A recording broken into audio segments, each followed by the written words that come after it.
Random thoughts. In this video, I'm going to read parts of Sir Charles Elliot's book, The East Africa Protectorate, where he basically tries to explain why the Buganda kingdom seems to be so different from all the other Africans. And he seems to imply that the reason why they were so different from the other Africans is because in them, there was blood of people who came from elsewhere, who were not actually Africans. That's the argument he tries to make.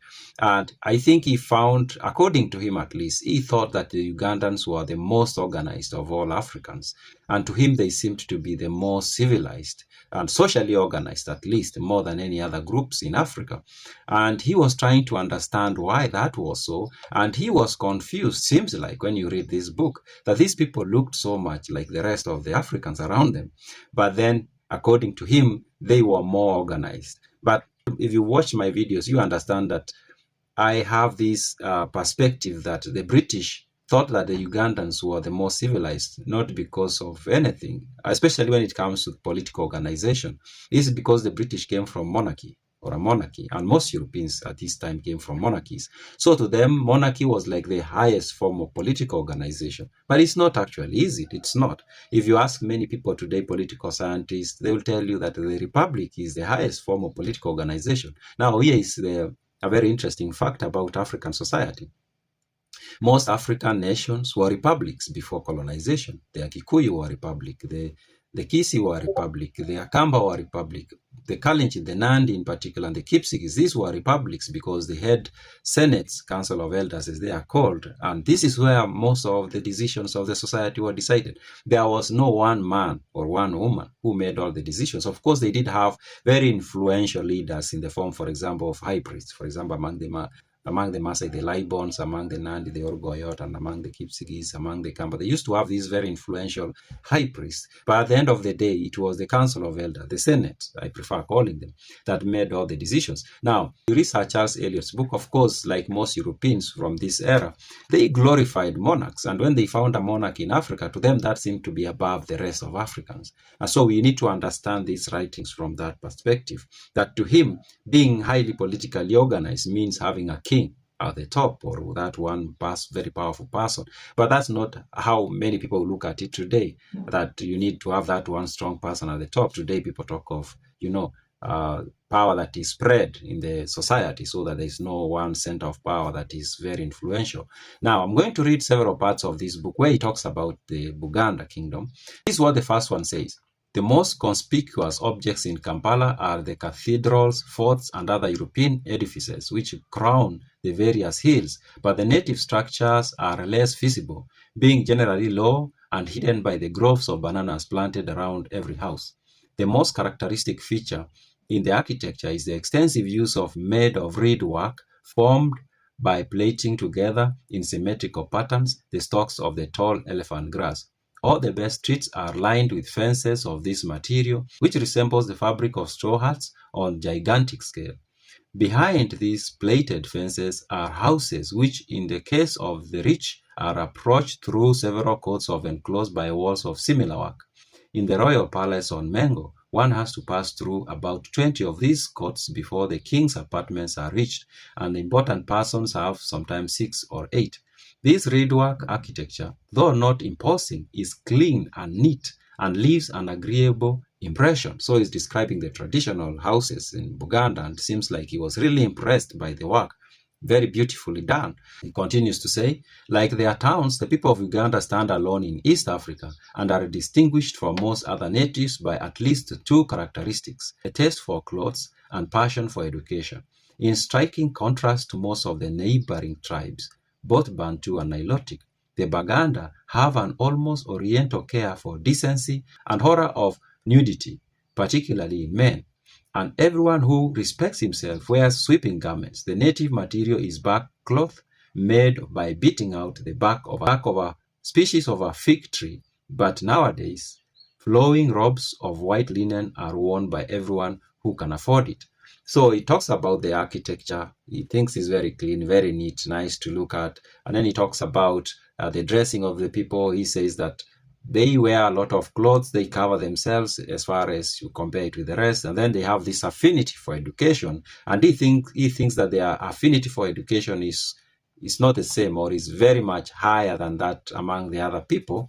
Of course, we can make different arguments about this. But anyway, it seems like he was impressed by these two things about the Baganda people. And he says that there is an element of Oriental approach to things, which means the East. And in fact, in another part, you'll see that he compares the Buganda kingdom to the Japanese kingdom. Like, he saw similarities in the two societies. And in another book, he does the same, but then he says that he doesn't think that the Buganda people are going to reach where the Japanese have reached because of their race. But otherwise, he thought their mannerism and their way of doing things, their affinity for education was similar to that of the Japanese.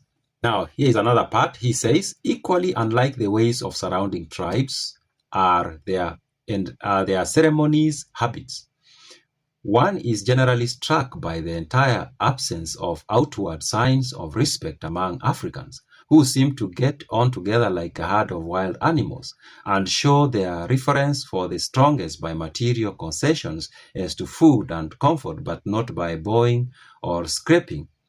Now, this part, you can take it positive or negative. Now he's describing what happens in other groups of people in Africa, that there was no this habit of kind of like worshipping other people, like people just moved about like there was no higher or lower human being. Now, during this time, to him, he thought this was not good.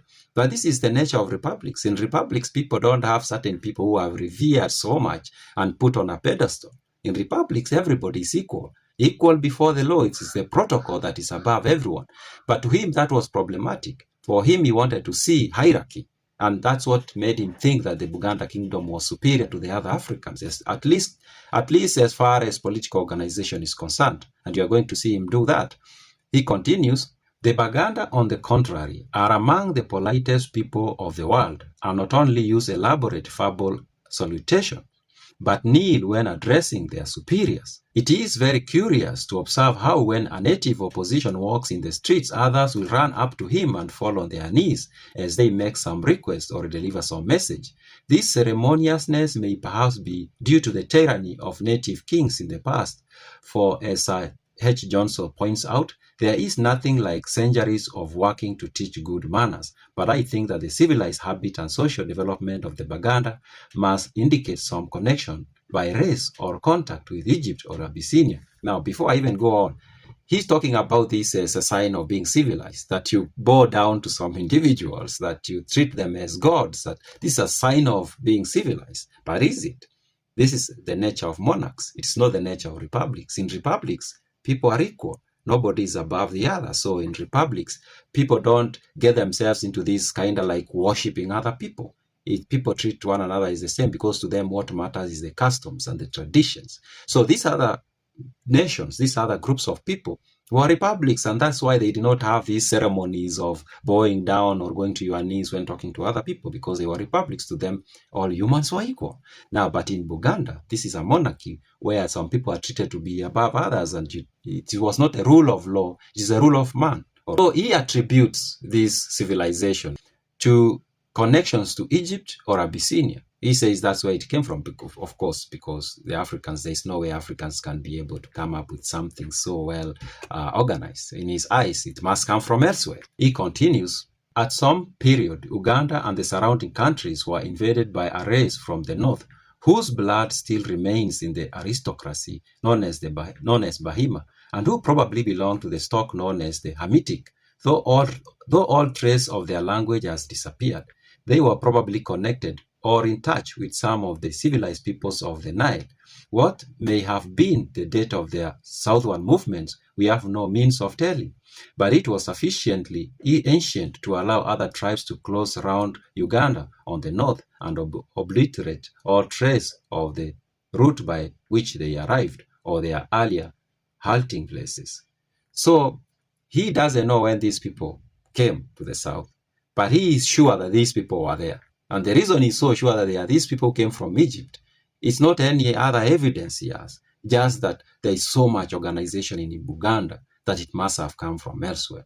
That's his argument when you read that part very carefully. He continues, before the arrival of Europeans, the people of Buganda, representing a mixture of this aristocracy with Bantu populations, possess a social system culminating in a king and comprising nobles, a middle class, and peasants, and a form of religion based on worship of departed spirits, which was far in advance of the superstitions of the surrounding tribes. Now, this is very problematic, actually, because the Buganda people used to believe in departed spirits just like the other people around them. But he thinks that's more organized, that's cleaner than the superstitions of the others, even though the belief systems were more or less the same. But it's simply because he finds these people to be more organized. And he likes the idea of having kings, nobles, middle class, peasants. To him, that is civilization. That's how now a society is civilized, when it has kings, nobles, the aristocracy, and then it has peasants, and that's now civilization, according to him. That's essentially what he's saying in this part. He doesn't see civilization as a society where all people are equal. To him, that's not civilization, because if it were, he would have recognized the republics in Kenya then, the Nandi, the Kipsigis, the Akikuyu, the Akamba, the Kisi, or some parts of what we know today as Luhyaland. All these people practice republic or had republic forms of political organization. And that's today, nobody can argue that a monarchy is above a republic. Now, I'm going to read another part. This is the last part I'm going to read about this topic of Buganda. He says, not less remarkable than this rudimentary indigenous civilization is the eagerness with which the Baganda have welcomed European education and inventions. No such example of assimilative power can be found except perhaps among the Japanese. Though it is less than 30 years since the first missions were established in the Kingdom of Uganda, all the inhabitants, except a few who profess Mohammedanism, are nominal Christians, and a large numbers can read and write. The love of books and education is remarkable, and all classes are very quick, both on arithmetic and learning foreign languages. I have noticed that the Buganda children appear to be able to read a book held in any position and can make out words when it is upside down or sideways as easily as when it is held in what we call the right way. Now, there is something he says here which is not true, actually. So he says that the Buganda had this, of course, affinity or appetite for education. And he says it's more or less similar to what you can say the Japanese were. But there is a difference, huge one. The Japanese never abandoned their religion to adopt a new religion. Here in Buganda, the Buganda people abandoned their traditional religions and adopted Christianity. That's a huge difference between what happened in Japan and what happened in Buganda. Those are my random thoughts.